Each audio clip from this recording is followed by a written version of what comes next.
Господи, Isuse Hrisте, Sine Božji, pomiluj меня грешного.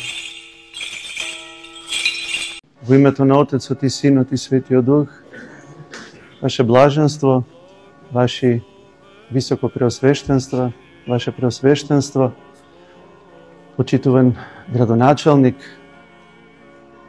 драги браті і сестри, возлюбен народе Божий, Църква Божия. Гледате, поздравните слова и обраќања, кога беседи епископот не се формалност, туку се живо предание кое што го примивме од светите апостоли. И затоа оние поздравни слова на свети апостол Павле, кои што ги читаме во посланијата, некому можат да му се чинат излишни.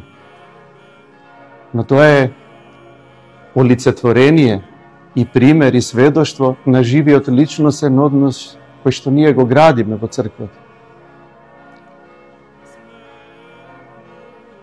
И ова Евангелие кое што црквата востановила, ова евангелско четиво, да се чита кога служиме за упокоена литургија и кога си спомнуваме за некој упокоен, кога што сме го испратиле од земната во небесната црква, а сепак останал благодатно присутен тука меѓу нас.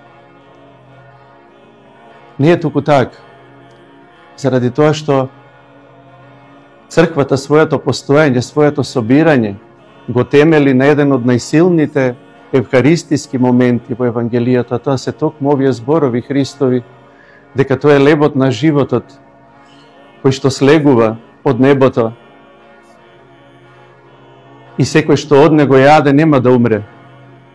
И не само што ќе живее вечно, и што смртта не е никаква закана за него, туку и неговото тело ќе го воскресне во последниот ден.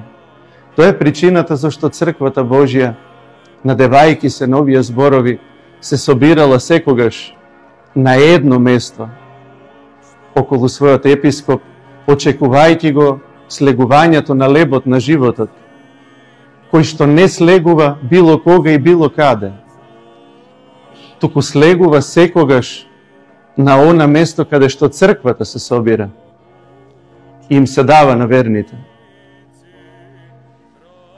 Денес тоа изгледа навидум лесно, но во првите христијански денови, кога живееле првите христијани, да се собереш на едно место и да исповедаш дека си Христов, било прашање на живот и на смрт.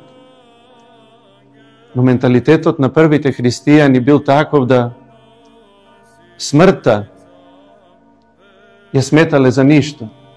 И животот на оние кои што јаделе мана во пустината на овој свет не го сметале за ништо. Единствено што било важно да се причестат со лебот на животот. И затоа честопати тоа собирање за нив можело да значи последен ден од нивниот живот. Ние денес се поздравуваме после литургија и после причест за здравие и спасение. Велиме еден на друг. И тоа е во ред.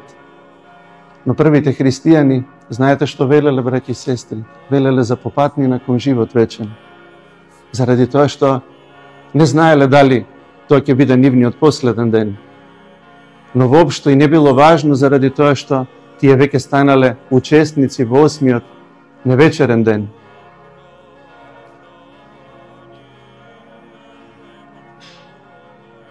Ние си спомнуваме денес и правиме помен за блажено упокоениот брат наш и отец ваш и отец наш, митрополитот Тимотеј.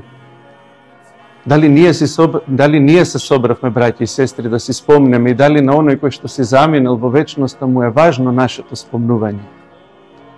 Еве ќе пееме вечна ја памјат повеќе пати денес. Спомнувањето и поменот во црквата е од исклучителна важност, но црквата го моли живиот Бог тој да си спомне за упокоениот. Затоа и спомнувањето на имињата на Проскомиди е исклучително важно. Но Бог да си спомне.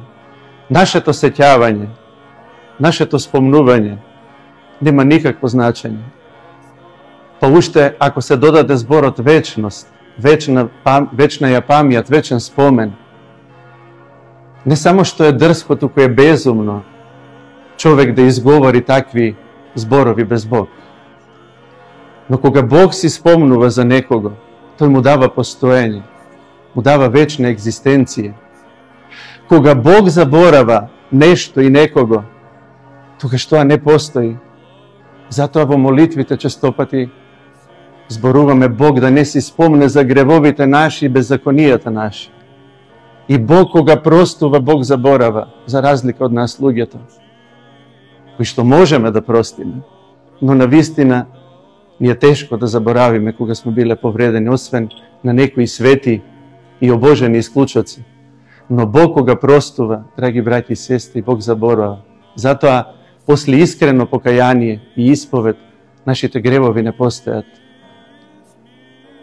Zato spomnuvanje tovo crkvata jedinstveno ima večna perspektiva. I to ne može da go razbera, to nije so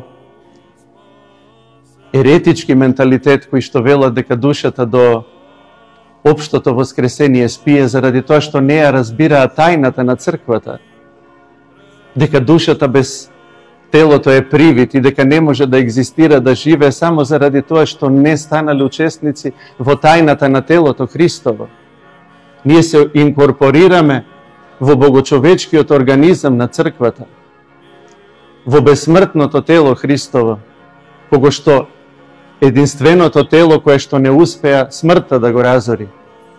И затоа за нас нема смрт, драги браќи и сестри. И еве во овие предпразнични денови, кога се сеќаваме и воедно и учествуваме во надумната тајна на воплотувањето црква, на воплотувањето Христово, што е воедно и тајна на црквата,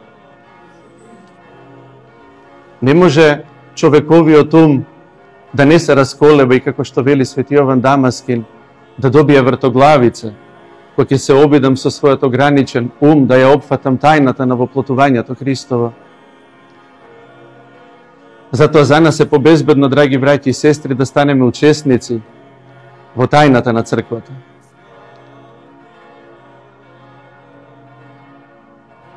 И да останеме во црквата по секоја цена, заради тоа што надвор од црквата нема надеж, нема светлина, нема живот.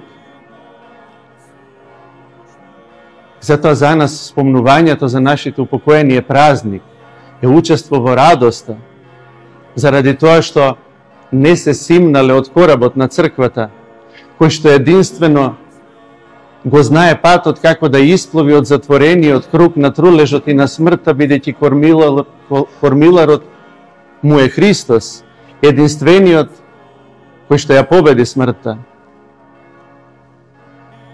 Владиката Тимотеј не само што живееше во црквата, и што живееше за црквата,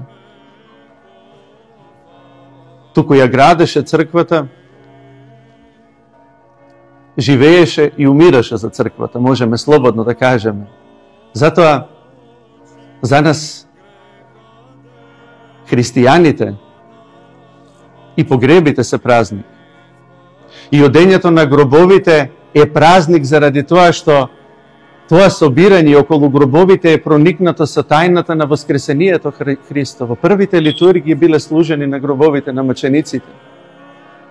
Па кога ќе ја видите и поставеноста на нашите православни гробови, тие рефлектираат надеж. Нашите упокоени гледаат и нашите гробови гледаат свртени од запад кон исток во исчекување на исполнување на ветувањето негово, дека како што молња која што излегува од исток и се гледа дури до запад, така ќе биде во денот на Синот човечки и мртвите ќе го чујат гласот негов и ќе оживеат. Затоа, драги браќи и сестри, сите имаме одговорност лична и колективна, секако, бидејќи црквата е заедница, да ја чуваме црквата. Заради тоа што освен црквата ништо вистински немаме. Немаме за што друго да се фатиме. Зашто и да се фатите во овој свет, се е осудено на смрт и на пропаст. Зато имаме одговорност да ја сочуваме безбедната атмосфера внатре во црквата. Доста и се надворешните непријатели на црквата.